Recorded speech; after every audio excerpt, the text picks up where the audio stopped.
I'm Gion. I was born in London but lived in New York most of my life. Right.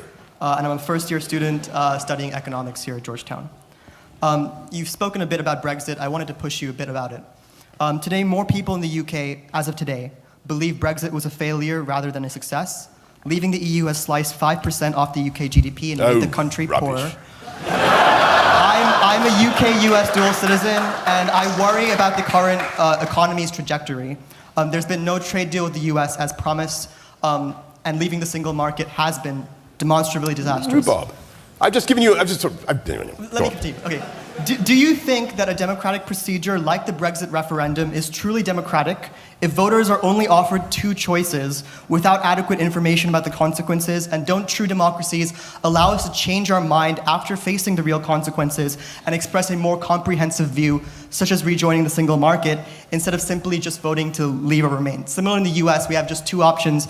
Many people don't just like those two options. Shouldn't we have more options in a true democracy? Well, I think...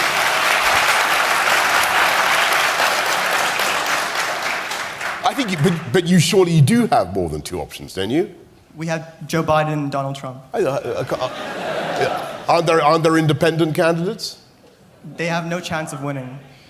Well, hang on. That becomes a self-fulfilling prophecy. Why do you say that? They're kicked off the ballot on many states because of the power of the DNC and the RNC. Well, no, I think that... But this was about Brexit, sorry. It was not about the US. Yeah. So what I'm saying is, I think you do have options in. If everybody voted for the candidate that you just mentioned, if everybody voted, is it RFK? Is that right? Yeah. If everybody, hands up in this room, who's going to vote for RFK? There you go. He's got about 3 supporters. He can build on that. He's got time. Mr. John, the question was about Brexit. So I'm rejecting your kind of binary.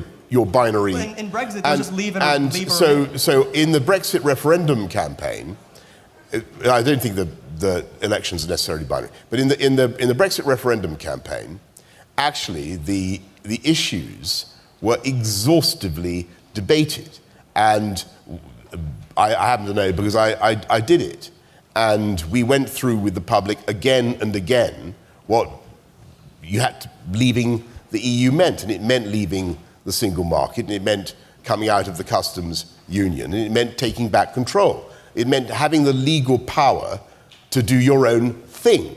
And the reason that's important is because unless you have the legal power to do your own thing, you can't respond to the needs of your people.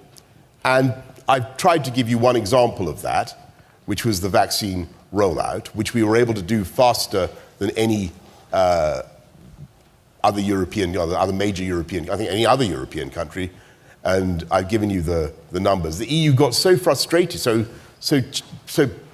pissed off by what was happening, that they actually kidnapped about 5 million UK AstraZeneca vaccines and held them hostage in a place called Leiden in Holland, because they wanted to interrupt our vaccine rollout. And I thought that was absolutely appalling. It's true.